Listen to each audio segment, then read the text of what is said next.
Dios les bendiga, hermanos. Vamos a orar, ponernos en las manos del Señor. Padre, en esta mañana te damos gracias por tenernos acá, te damos gracias por tu bendición de habernos dado la vida, de habernos dado un nuevo día, de habernos dado tantas bendiciones. Llénanos de ti, Señor, con tu palabra y ayúdanos a vivir de acuerdo a lo que ella nos enseña y ayúdanos a ser libres totalmente y absolutamente en ti. Te pedimos todo esto, Padre, en el nombre de Cristo Jesús. Amén y amén. Vamos a continuar lo que empezamos la semana pasada sobre el demonismo. Y voy a hacer un pequeño resumen. Estuvimos hablando sobre el echar fuera demonios y estuvimos hablando sobre quién es Satanás. Y también estuvimos viendo cómo Satanás ha engañado. También vimos que Satanás es el quinto querubín, el que está sobre el trono de Dios, no porque sea superior a Dios, sino el que protege el trono de Dios. Era el que estaba después de Dios. Es uno de los personajes más imponentes de la creación de Dios. Y en todo esto tenemos que ir analizando algunos textos que nos hablan de él, porque estamos viviendo un momento ahorita en el que la gente, en que los seres humanos, en que los cristianos también están jugando con algo que no se debe jugar. Y hoy vamos a tratar de profundizar un poquito más acerca de la persona de Satanás y vamos a ver algunos aspectos sobre lo que él ha hecho y lo que él ha logrado. Para eso quiero que busquen Ezequiel capítulo 28, versículos del 16 al 18. Ezequiel es de esos libros proféticos que casi nunca entramos en lectura, ¿verdad? Pero es uno de los libros proféticos todavía no cumplidos en la mayoría de algunas de sus profecías. En Ezequiel 28, del verso 16 al 18, tenemos las contrataciones y quiero que veamos algo de lo que Satanás hizo. Aquí está hablando del rey de Tiro, sin embargo no calza con la historia del rey de Tiro. Entonces teológicamente se ha asumido que esto es una explicación de lo que era Satanás, de lo que hizo Satanás y cómo trabaja Satanás, ¿verdad? Eso es una de las cosas interesantes, porque si queremos saber cómo trabaja él, tenemos que ir a la palabra de Dios para entender. Recuerdan que Satanás es ladrón, homicida y mentiroso. Son tres características que tiene el diablo. Un ladrón nunca hace bulla, trata de hacer todo en secreto. Y cuando llega la persona dueña, se percató que ya habían robado. No es cierto. Sin embargo, él lo hace en secreto. Ahora, un homicida, tampoco la gente se da cuenta que fue homicida regularmente cuando ya mató a alguien. Nadie se da cuenta de eso hasta que no esté muerta la persona. Y de la misma manera es el mentiroso. No hay verdad en esa persona. Y cuando hablamos de Satanás, hablamos de ese personaje. No creamos, no pensemos que el diablo, no creamos que el diablo va a llegar con pompos y tambores diciendo aquí estoy yo soy Satanás. Él no hace eso. A él le gusta vestirse de ángel de luz. Aquí en el verso 16 dice el pasaje: a causa de la multitud de tus contrataciones fuiste lleno de iniquidad y pecaste. Por lo cual yo te eché del monte de Dios y te arrojé de entre las piedras del fuego, oh querubín protector. Se enalteció tu corazón a causa de tu hermosura, corrompiste tu sabiduría a causa de tu esplendor. Yo te arrojaré por tierra, delante de los reyes te pondré para que miren en ti. Con la multitud de tus maldades y con la iniquidad de tus contrataciones profanaste tu santuario. Yo pues saqué fuego de en medio de ti, el cual te consumió, y te puse en ceniza sobre la tierra a los ojos de todos los que te miran. Todos los que te conocieron de entre los pueblos se maravillarán sobre ti. Espanto serás y para siempre dejarás de ser. Ahora, aquí encontramos que a Satanás le gusta hacer contrataciones. A Satanás le gusta hacer negocios.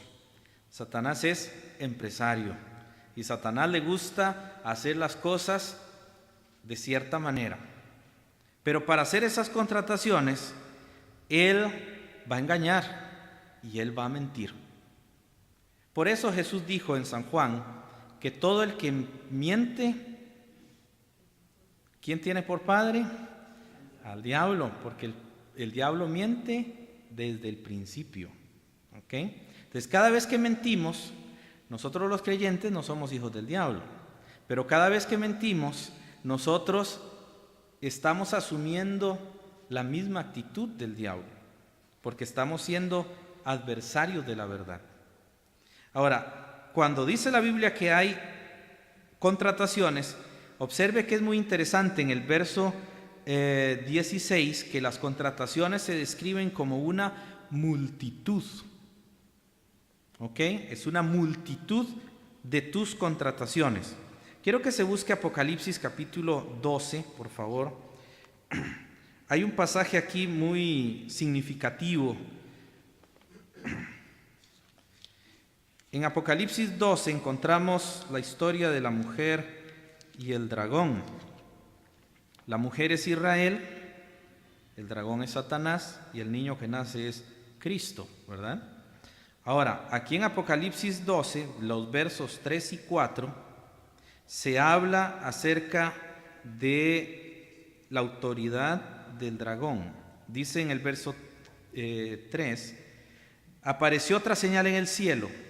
He aquí un gran dragón escarlata que tenía 7 cabezas y 10 cuernos, y en sus cabezas 7 diademas, y su cola arrastraba la tercera parte de las estrellas del cielo.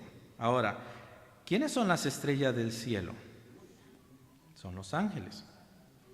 Y en la Biblia, usted puede verlo en Apocalipsis 1:20, allí habla de los ángeles, de las iglesias, y también aparece en Job 38:7 y en Mateo 2:9. Las estrellas es la tercera parte de los ángeles. Ahora, aquí tenemos un problema serio. Los ángeles no tienen número. Son millares de millares y millones de millones, dice Daniel, que no se podía contar. Y se trae la tercera parte. Es decir, no se puede contar tampoco. Porque si no podemos contar la totalidad de los ángeles, ¿cómo vamos a saber cuál es la tercera parte? Pero la tercera parte, dice la Biblia, que se las trajo Él. Dios sí sabe, porque Él sí sabe todas las cosas. Y fue el que inspiró su palabra. Ahora, si usted observa bien allí en Apocalipsis, en el verso 4, dice que Él arrastró la tercera parte de las estrellas del cielo. ¿Y dónde las arrojó? Sobre la tierra.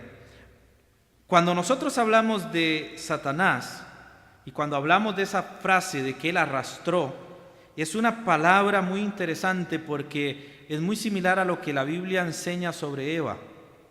¿Qué hizo Satanás con Eva? La arrastró. Esa palabra es que fue engañado. La tercera parte de los ángeles fueron engañados, pero tomaron una decisión que los hizo responsables. Aquí entra una parte importante acerca de nuestras decisiones y de las decisiones de cualquier criatura racional inteligente. Si a mí me engañan, pero yo tomo una decisión, soy el responsable. El engañador es responsable del engaño, pero yo soy responsable de haber aceptado y hacer el engaño. El engaño se le llama en la Biblia tentación. Ser tentado no es pecado, ceder a la tentación sí. Y la tentación nunca viene diciendo, esto es una tentación para hacerte sufrir. Nunca viene de esa manera. Siempre viene ofreciéndole al ser humano una oportunidad y dicha. ¡Qué gran oportunidad!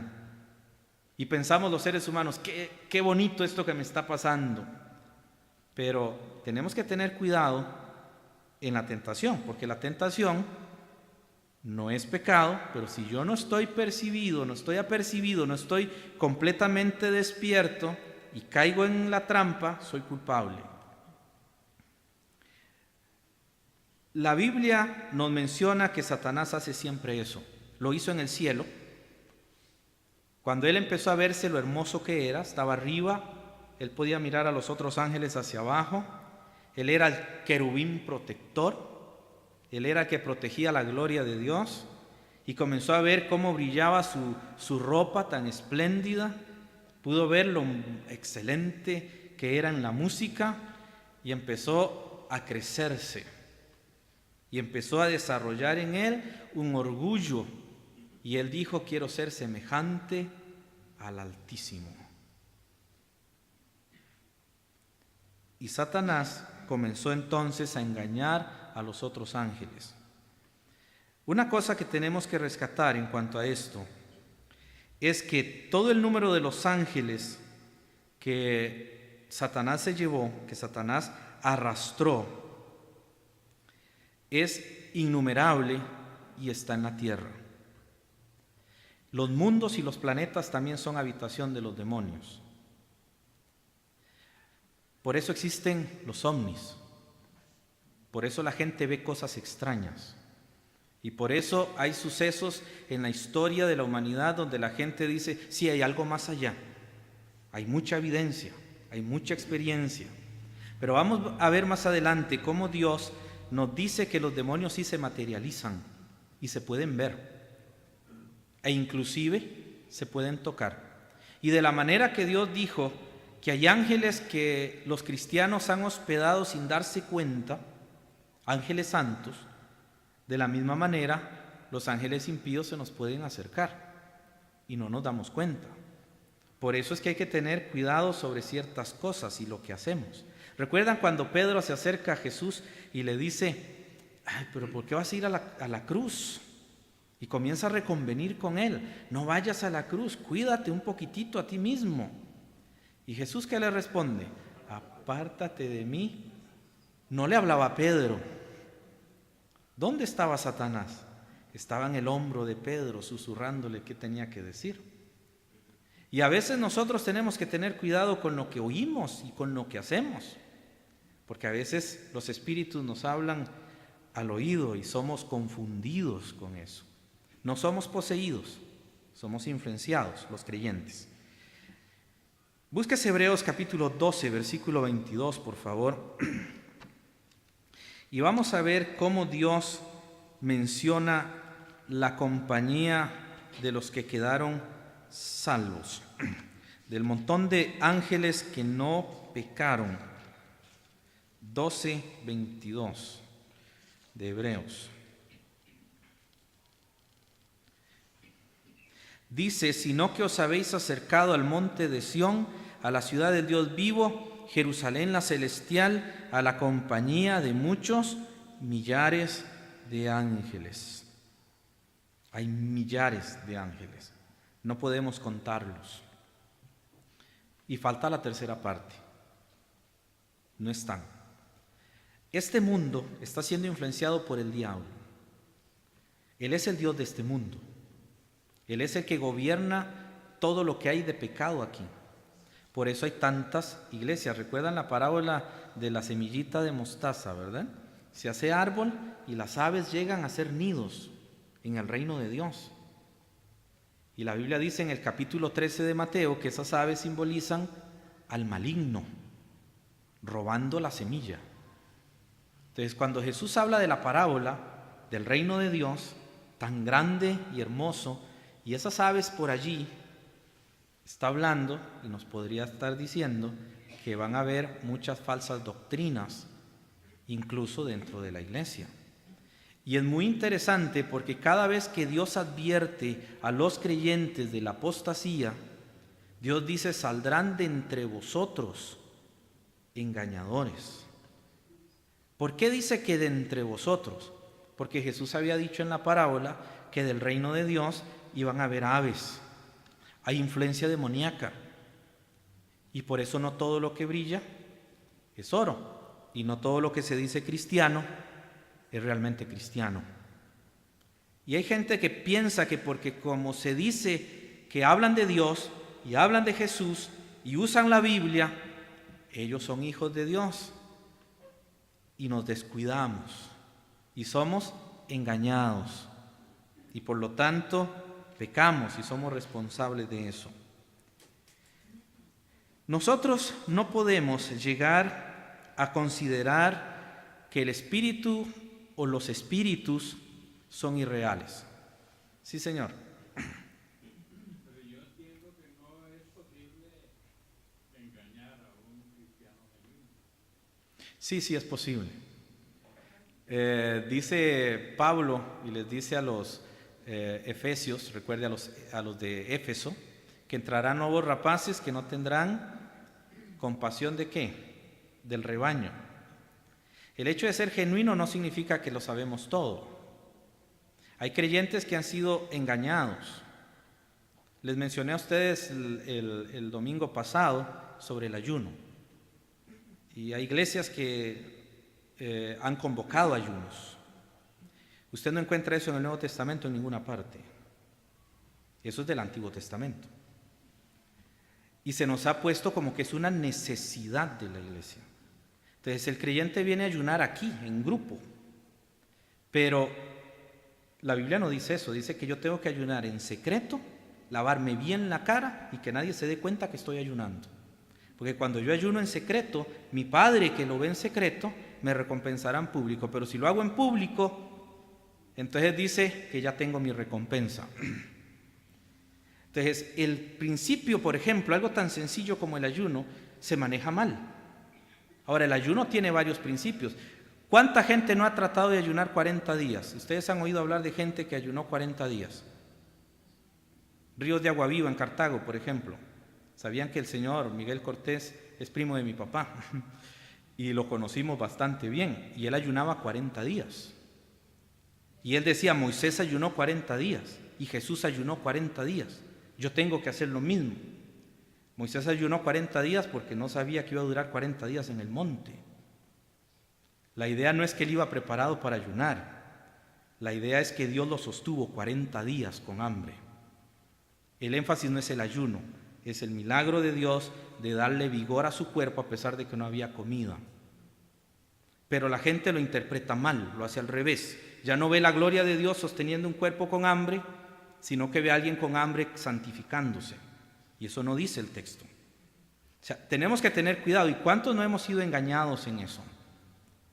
¿Cuántos no hemos llegado al punto de considerar que es necesario hacerlo? Es igual que el caso con los demonios. Muchos creyentes llegan a expulsar demonios cuando ven a alguien poseído de un demonio. Y usted y yo no tenemos el don de sacar demonios. Eso es una señal de confirmación de Cristo y de los apóstoles. Para mí y para la iglesia, la oración. Y los creyentes que saben que hay alguien que tiene un demonio, entonces sí tiene que ayunar. Algo individual, es algo personal.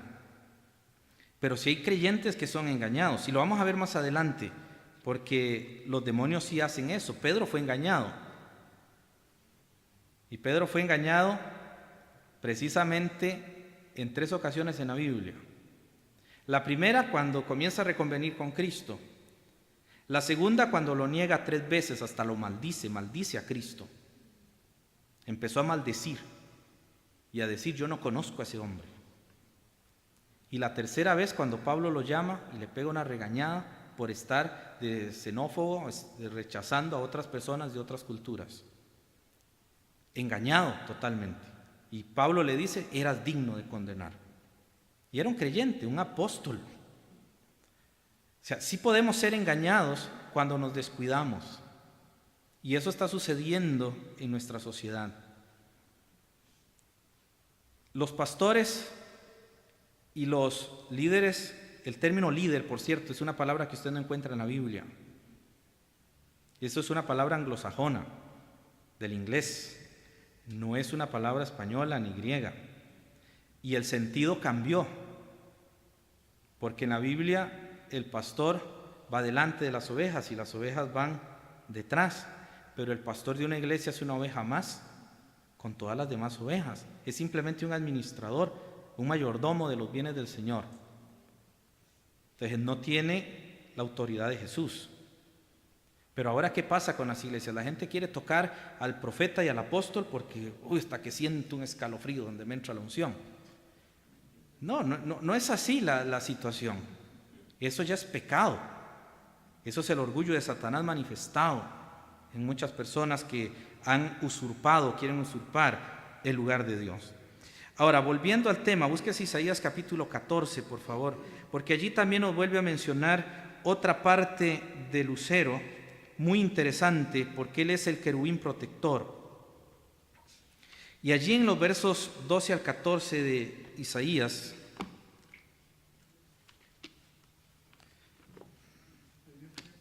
Isaías 14, versículos 12 y 14. Dice: ¿Cómo caíste del cielo, oh lucero, hijo de la mañana? Cortado fuiste por tierra, tú que debilitabas a las naciones. Eso se cumple en Apocalipsis 8:10, cuando Jesús eche del cielo, por medio del arcángel Miguel, a Satanás. Va a bajar como un rayo, dice Jesús. Tú que decías en tu corazón: subiré al cielo en lo alto, junto a las estrellas de Dios levantaré mi trono, y en el monte del testimonio me sentaré a los lados del norte. Él se sentía maduro, iba a ser un golpe de estado. Él quería dejarse todo el poder y la potestad, quitando a Dios y echándolo a un lado. Pero si usted observa, no quiere quitar a Dios. Él quiere quitarle la autoridad a Dios.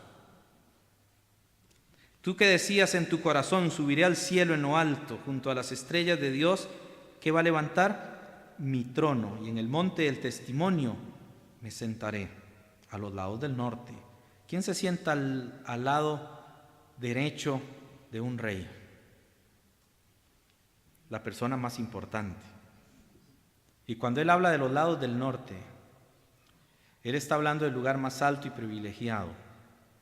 Es una forma en que la Biblia expresaba que era el lugar más importante.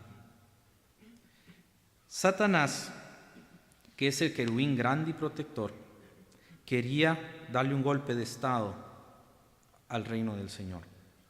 Sin embargo, es algo ridículo si nosotros pensamos que hay un ángel o un ser humano que intente hacer eso.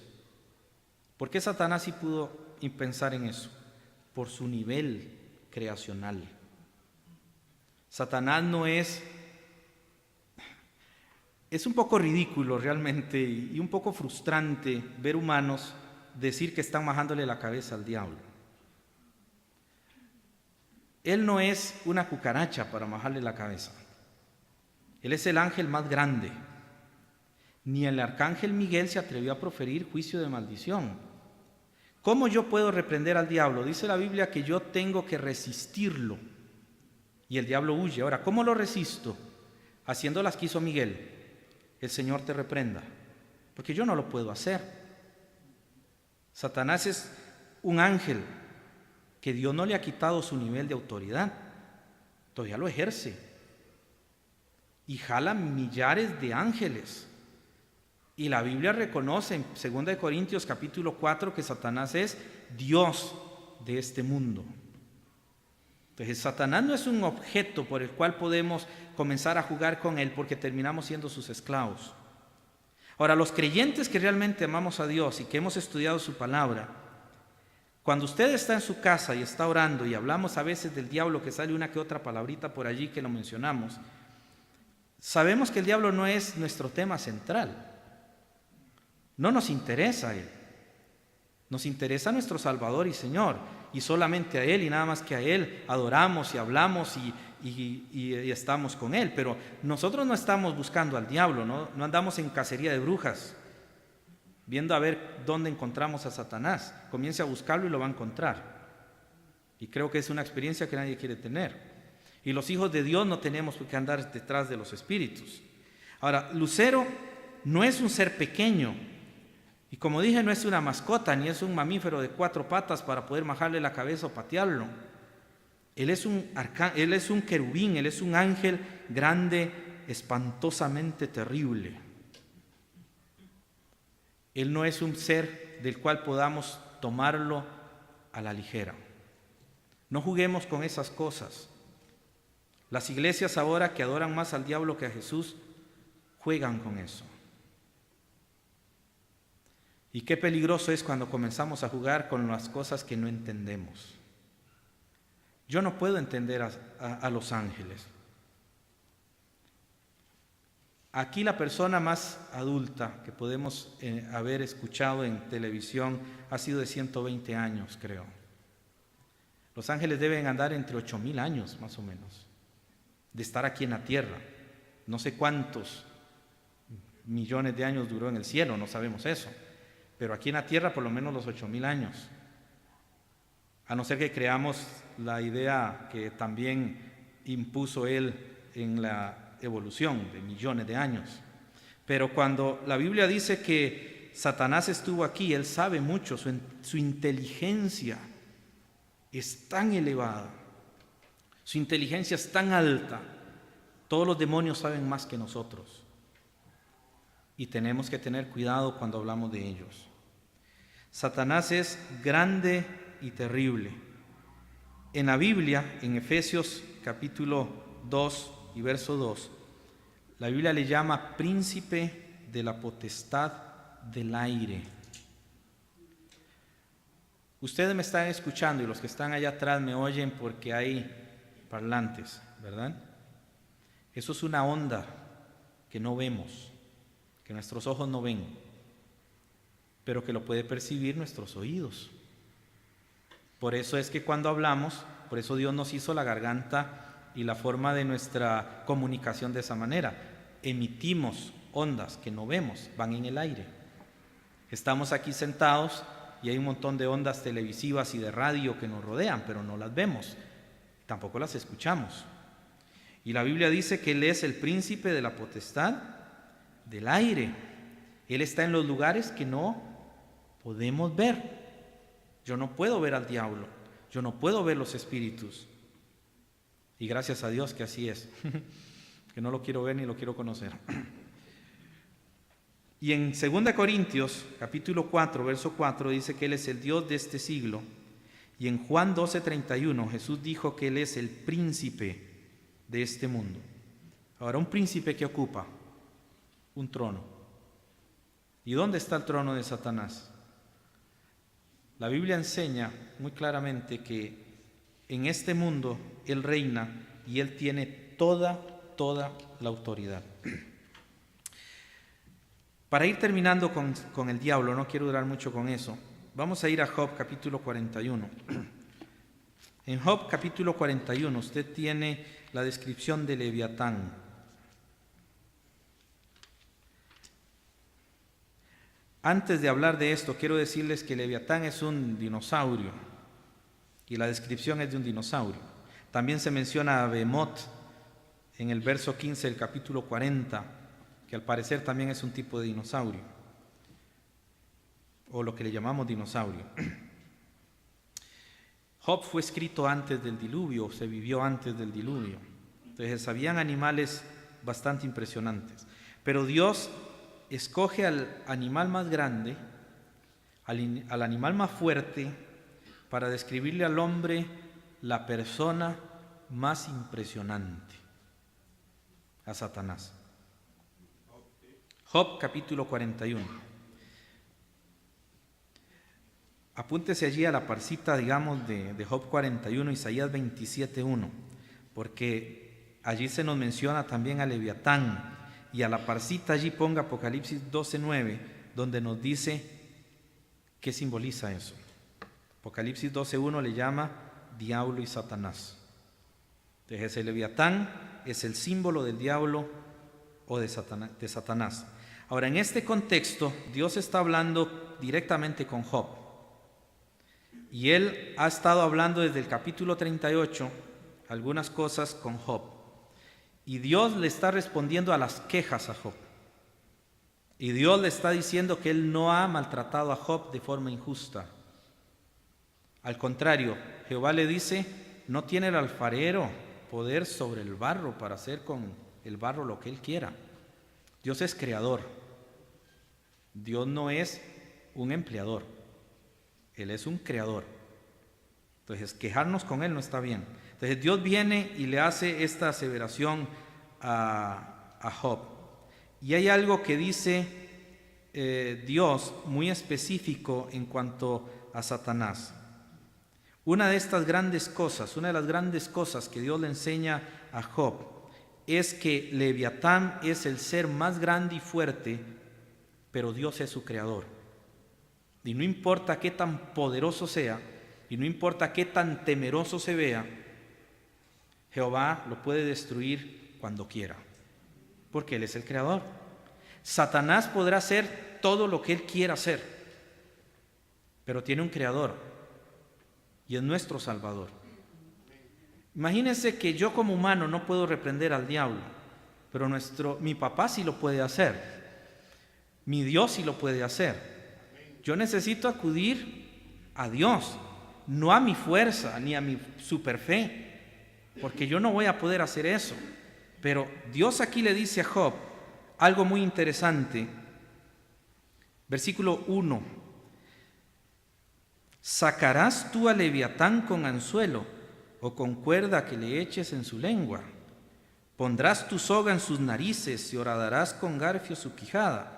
Multiplicará él ruegos para contigo, te hablará él lisonjas o adulaciones. Hará pacto contigo para que lo tomes por siervo perpetuo. Jugarás con él como con un pájaro, o lo atarás para tus niñas. Harán de él banquete los compañeros, lo repartirán entre los mercaderes. ¿Cortarás tú con cuchillo su piel o con arpón de pescadores su cabeza? Pon tu mano sobre él, te acordarás de la batalla y nunca más volverás. He aquí que la esperanza cerca de él será burlada, porque aún a su sola vista se desmayarán. Él está describiendo a alguien temeroso y le pregunta a Job: ¿usted va a ir con un anzuelito, con una caña de pescar a atrapar a Leviatán? ¿Y cuántos no van con cañitas de pescar atando al diablo en sus cultos y diciendo que le van a majar la cabeza? De hecho, allí en el verso 8 dice: pon tu mano sobre él, te acordarás de la batalla y nunca más volverás. Se muere, se lo come. Y no está pasando eso ahorita en nuestra sociedad. La gente está jugando tanto con el diablo que no sabe dónde se está metiendo. Los juegos electrónicos ahora hablan de zombies. La gente no sabe de dónde viene el concepto de zombie. Ahora han dicho que en toda la historia televisiva tiene que ver con cosas químicas, pero la historia de los zombies no viene de allí.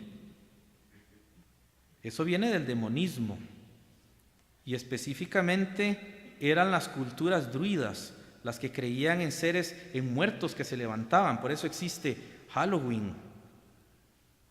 Hay un culto detrás de todo eso. Y nos gusta jugar con eso. Y cuando jugamos con lo que no es correcto, el que juega con fuego se quema. Pero ¿han visto qué atractivo que es el fuego para un niño? También es atractivo la espiritualidad para los seres humanos. ¿Cómo nos gusta meternos en cosas que no entendemos? Si usted sigue leyendo allí en Job capítulo 41, usted va a encontrar toda una descripción increíble de un animal maravilloso, pero tenga en mente que Dios quiere describir a alguien más. Entonces, piense bien cuando hablamos de Satanás.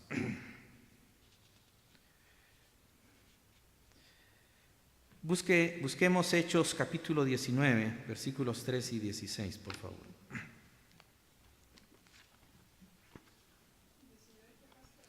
Del 13 al 16.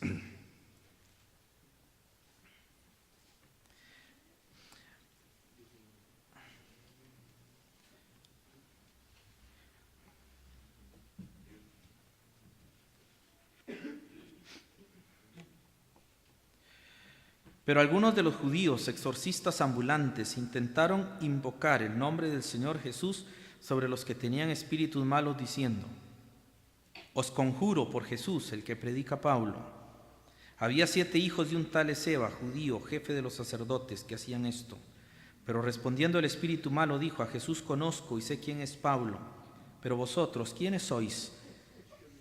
Y el hombre en quien estaba el espíritu malo, saltando sobre ellos y dominándolos, pudo más que ellos, de tal manera que huyeron de aquella casa desnudos y heridos, 1 contra 5.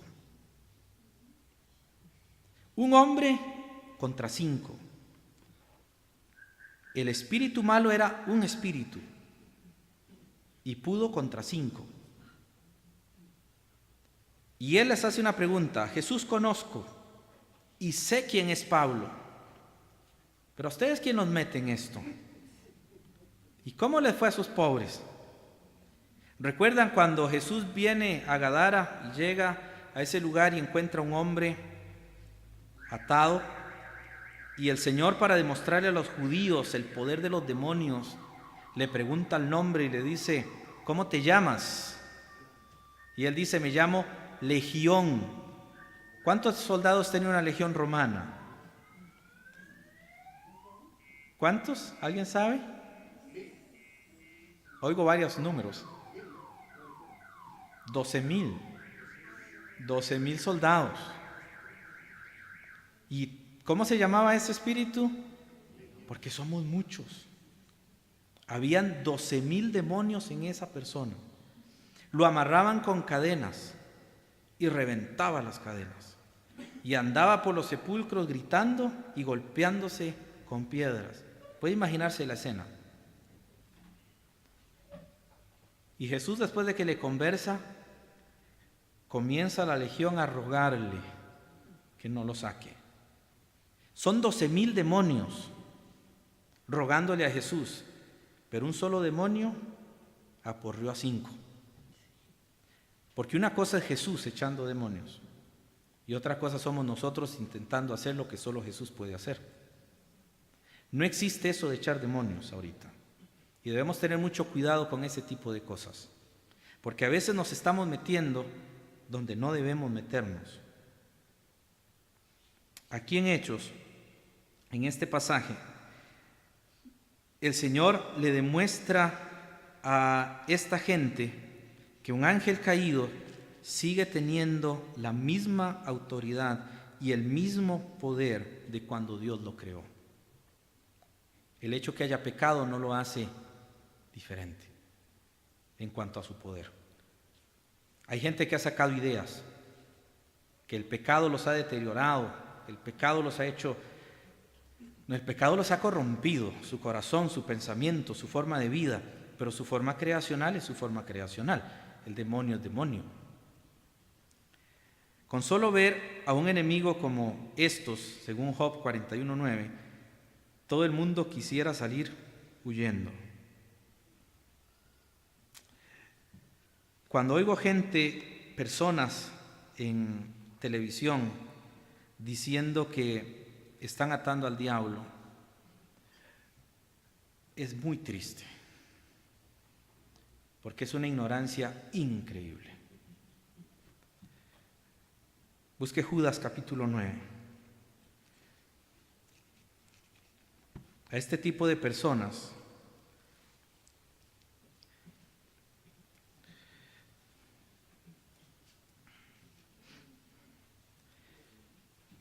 Judas 9, versículo 8. Vea cómo les llama a los que echan demonios. No obstante, de la misma manera también estos soñadores mancillan la carne, rechazan la autoridad y blasfeman de las potestades superiores. Pero cuando el arcángel Miguel contendía con el diablo, disputando con él por el cuerpo de Moisés, no se atrevió. Vea el verso 9, vea qué interesante. Dice que el arcángel Miguel no se atrevió a proferir juicio de maldición contra él, sino que dijo: el Señor te reprenda. Pero estos, hablando de los que echan demonios, blasfeman de cuantas cosas no conocen, y en las que por naturaleza conocen, se corrompen como animales irracionales. Es fuerte el mensaje de Dios. No juguemos con las cosas espirituales. Satanás no es un ser del cual podamos estar jugando. Tengámosle respeto. Tiene una autoridad. Y usted dirá, no, pero es que yo le sirvo solo a Jesús. Es cierto, pero Jesús no le ha quitado su nivel creacional. Todavía no se ha ejecutado el juicio final. Satanás está condenado, pero no ha sido juzgado todavía, en el sentido de aplicarle el juicio. Él fue juzgado, él fue condenado, pero el juicio todavía no se le ha aplicado. Él anda libre. Sí, hermano. Pero al decir uno, en el nombre de Jesús, no está delegándole a Jesús la autoridad para que eche él fuera el demonio. El asunto es que en la Biblia nunca aparece en ninguna parte para las doctrinas de la iglesia que podamos hacer eso. Ni un solo versículo aparece que la iglesia pueda hacer eso. El nombre de Jesús se utiliza para hacer nuestras peticiones. Y regularmente, cuando hablamos de demonios, yo puedo orar por una persona que tiene eso y pedirle al Señor que haga su trabajo. Pero yo no puedo ir donde el demonio a decirle en el nombre de Jesús sal, porque yo no tengo esa autoridad. Solo el nombre de Jesús puede hacerlo. Solo Jesús puede hacerlo. Si yo voy y hago eso, estoy diciendo que tengo una señal de apóstol. Marcos capítulo 16. Está bien que rechazan algunos el pasaje de Marcos 16, pero entre las 5 señales de apóstol está echar fuera demonios. Si existiera alguien que pudiera llegar y decir, en el nombre de Jesús te ordeno que salgas, y el demonio sale, dele veneno en la comida porque no se va a morir. Porque esa es una de las señales de apóstol. Y métalo entre serpientes, tampoco le va a pasar nada. Las 5 señales de apóstol tienen que cumplirse las 5. Entonces, si alguien dice yo puedo echar fuera demonios, debería poder comer cosa mortífera y no hacerle daño. Pero ningún exorcista moderno hace eso. A los tontos ni Dios los quiere, decimos, ¿verdad? Entonces, ellos no hacen eso. Hacen un juego de cosas para engañar a la gente, como Simón.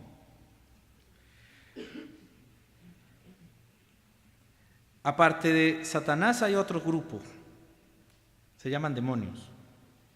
Ya eso es todo el ejército de Satanás. A estos son los que vimos que Dios le llama a las estrellas del cielo. Ahora, ¿cómo son los ángeles?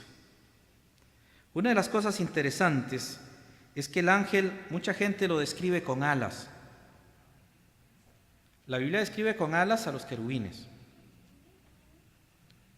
De los ángeles, muy pocos podríamos decir, pero la Biblia no dice que tienen alas, dice que son como un hombre. Si viniera un ángel aquí, puede imaginarse lo incómodo, traer la ropa con las alas debajo. Él no trae alas, él va a entrar y no nos vamos a dar cuenta que es un ángel, porque es igual que nosotros. Y dice la Biblia que la medida de un ángel es la medida del hombre. Tienen la misma estatura.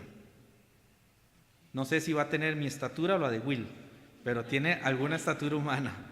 Entonces dice la Biblia que hay una estatura que ellos tienen. Entonces los ángeles no son como los pinta la gente. A veces nos equivocamos, volvemos a lo mismo, nos han engañado. Y nos han engañado mucho. Hay gente que cree que cuando un niño muere se hace un angelito. No, los ángeles son un número específico. No hay angelitos, ya no hay más angelitos. Hay niños. En Apocalipsis, perdón, ¿alguien preguntó? Ok. ¿Sí? Ya le doy el pasaje, ¿no? Los demonios también son ángeles caídos. Se les conoce como demonios y como espíritus inmundos. Exacto, fueron sacados todos.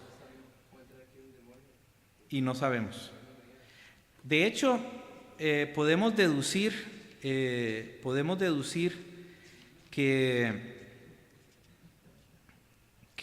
los demonios y los ángeles siempre están vigilándonos. No es para que usted tenga miedo, pero ellos tienen que vigilarnos. Satanás no sabe cuál es su debilidad si no lo ha estudiado. Entonces él tiene que poner a alguien que lo esté vigilando. Pero tenga confianza, porque como hijo de Dios no se le puede arrimar si Dios no lo ha permitido.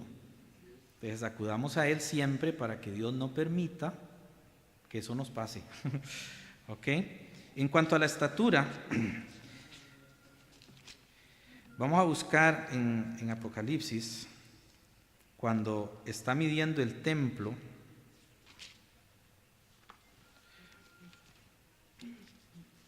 Ya les doy el pasaje.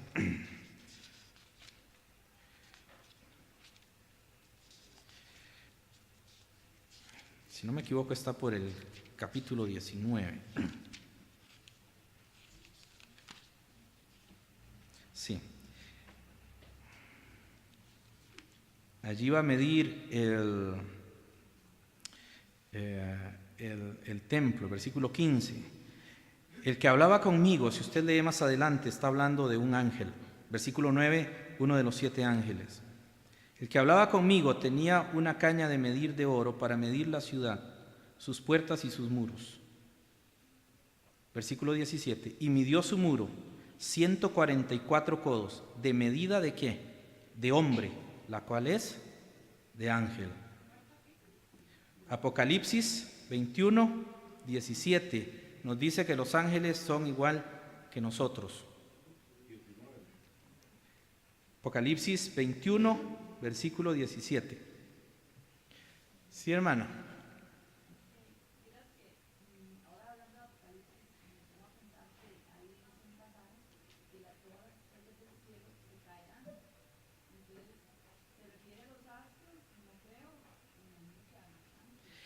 La Biblia profetiza, bueno, Jesús profetizó en Mateo capítulo 25 que iban a haber señales en el cielo y en la tierra.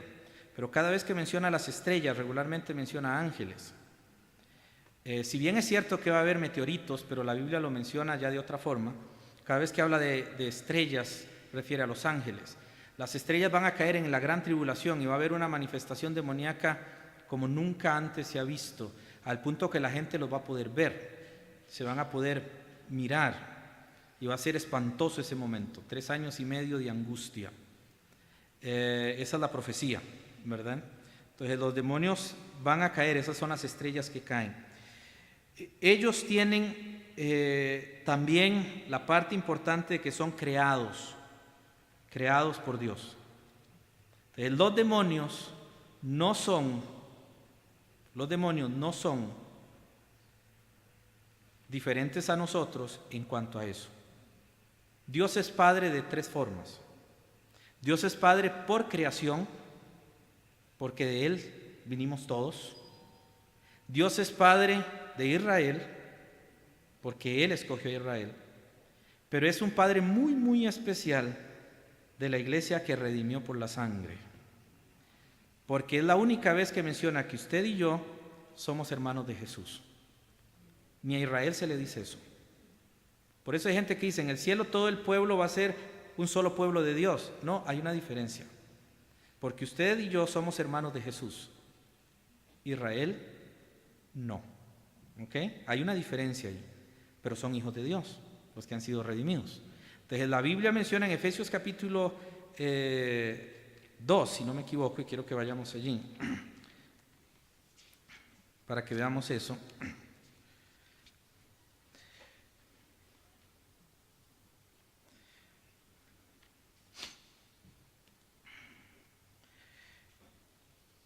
En el capítulo 3, Efesios 3, versículo 18,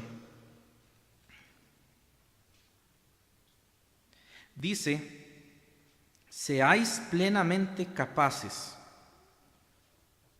de comprender con todos los santos cuál sea la anchura, la longitud, la profundidad y la altura, y de conocer el amor de Cristo que excede a todo conocimiento, para que seáis llenos de toda la plenitud de Dios. Usted como iglesia de Dios tiene algo que nadie más tiene. De hecho, solo nosotros somos bautizados por el Espíritu Santo. Los judíos no son bautizados por el Espíritu Santo. No fueron nunca. Y el que no tenga el bautismo del Espíritu Santo no es de Cristo. Así que no busque lo que ya tiene. Pero si no lo tiene, entonces tiene que buscar a Cristo. Porque el bautismo del Espíritu Santo me hace su hijo. Me hace miembro del cuerpo de Cristo. Y Satanás, los demonios, siempre vienen y nos susurran cosas. Nos dan pensamientos e ideas. Ellos no saben cómo va a reaccionar usted, pero ellos hacen siempre el intento. En Colosenses capítulo 1, versículos del 15 al 16, la Biblia dice claramente que los demonios fueron creados como todos los demás. Dice Él, Cristo, es la imagen del Dios invisible, el primogénito, el primero o el mayor de toda la creación, porque en Él fueron creadas todas las cosas, las que hay en los cielos y las que hay en la tierra, visibles e invisibles, sean tronos, sean dominios, sean principados, sean potestades, todo fue creado por medio de Él y para Él. Entonces, todos nosotros somos producto de la creación de Dios para su gloria, incluyendo a los demonios. Hay gente que cree que en el infierno está Satanás con un tridente punzando a todo el mundo. El diablo no quiere llegar al infierno, porque el infierno fue preparado para él, para el diablo y sus ángeles. Y después dice Jesús que todo aquel que no cree en él, ¿a dónde se va? Al infierno. Y a la gente no le gusta escuchar nada del infierno. Qué bonito es vivir la vida sin compromisos y sin deberes, y al final vamos al cielo y estamos contentos con Dios, y qué bonito todo. Pero para llegar al cielo hay un requisito: hay que creer en Jesucristo como Señor y Salvador. Pero la Biblia dice que el diablo tiene un lugar en el infierno, y cuando él llegue allí va a sufrir el castigo eterno. Ahora, ¿qué es lo que produce el dolor en el infierno? La ira de Dios. El infierno es infierno porque Dios permanece eternamente enojado con los que están allí. Dios no puede no estar. Si hay un solo lugar en la creación donde Dios no esté, ese lugar ya no le pertenece. Pero dice Colosenses que todo ha sido creado por Él y para Él, y eso incluye el infierno. Él se glorifica. Él es un Dios justo, y el diablo tiene preparado ese lugar. Por eso nos ha dado tanto tiempo para predicar el Evangelio, para que la gente no vaya a ese lugar. Porque nosotros estamos en un mundo donde nuestro conocimiento es muy limitado. En Hebreos capítulo 12, verso 22 y Apocalipsis 5, 11, se lo repito si lo quieren apuntar, el tiempo ya voló. Hebreos 12, 22, Apocalipsis 5, 11, dice que todos los ángeles forman parte de las innumerables huestes de Dios. Entonces, Satanás y los ángeles son producto de la creación de Dios. Ellos son espíritus y ellos manipulan a los cristianos, como dice la hermana. Por eso, hermanos, cuando tenemos algo contra alguien, tenemos que recordar Efesios 6:12. Allí dice el Señor, Efesios capítulo 6, verso 12, que no tenemos lucha contra carne y sangre, sino contra principados, contra potestades, contra huestes espirituales de maldad. Hay varios principios por qué los demonios siempre quieren meterse con nosotros.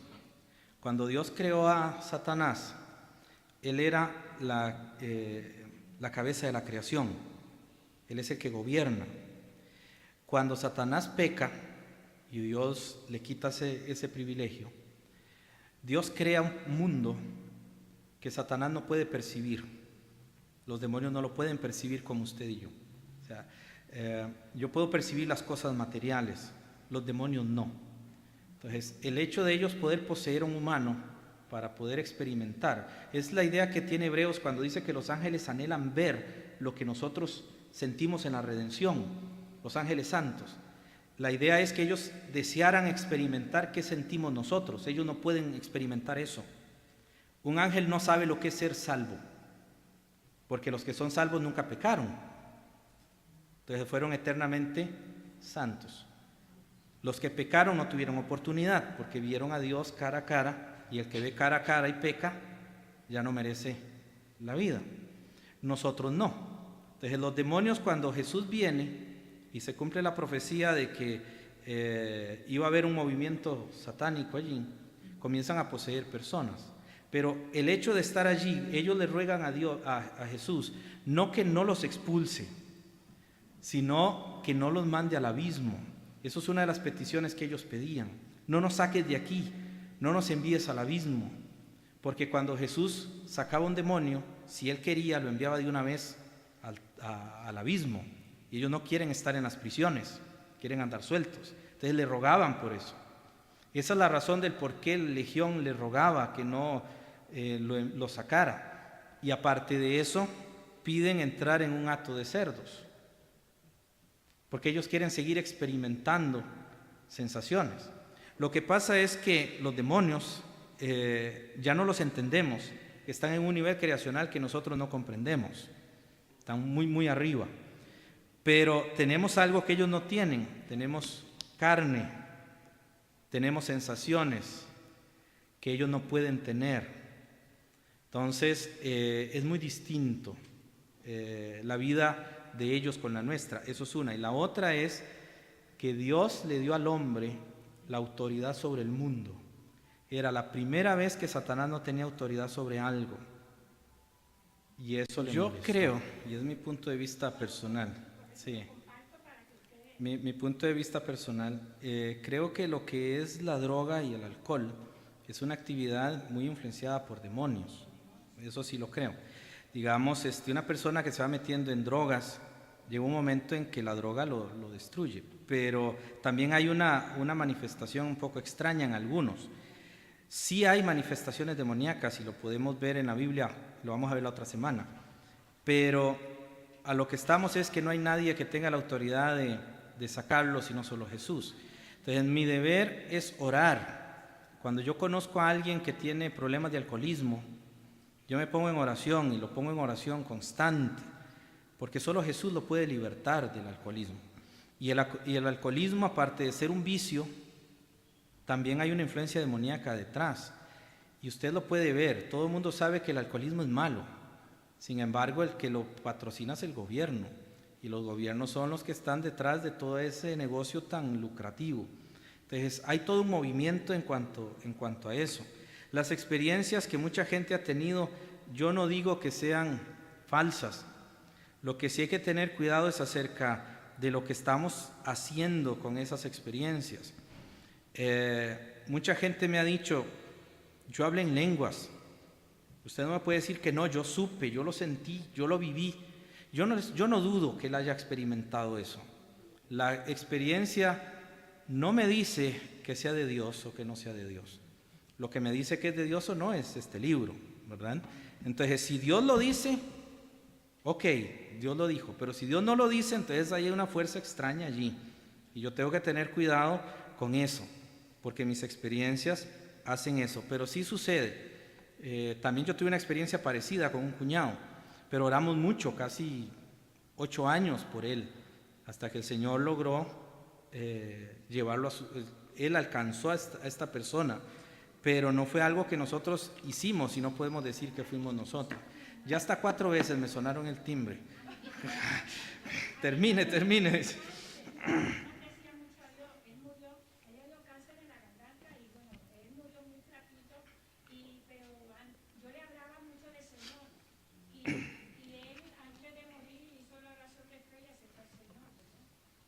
Sí. Si creyó en Cristo, está con Cristo. Vamos a orar, hermanos, para terminar, porque si no el otro me van a sonar el de allá atrás. Se suena muy duro. Vamos a orar. Padre, en esta mañana te damos gracias por tenernos aquí. Te damos gracias por tus infinitas misericordias, pero sobre todo por tu palabra que nos enseña, nos da libertad. No tengo que tenerle miedo a Satanás, ni a los demonios, porque tú eres más grande que él. Más poderoso es el que está en nosotros, aquí en nuestro corazón, que el que está fuera. Señor, tú eres poderoso. Sabemos que en nuestros hogares cristianos el diablo no puede asustarnos ni puede entrar, porque tú nos proteges, porque tú estás allí. Y donde está tu gloria, tú estás siempre, oh Dios, protegiendo a los que están con ella. Y gracias te damos porque donde está el Espíritu del Señor, allí hay libertad. Evita que seamos engañados y evita que seamos influenciados, sino que seamos dirigidos por tu palabra hasta el final. Glorifícate y exáltate, y en tus manos nos ponemos, en el nombre de Jesús. Amén y amén. Dios me los bendiga.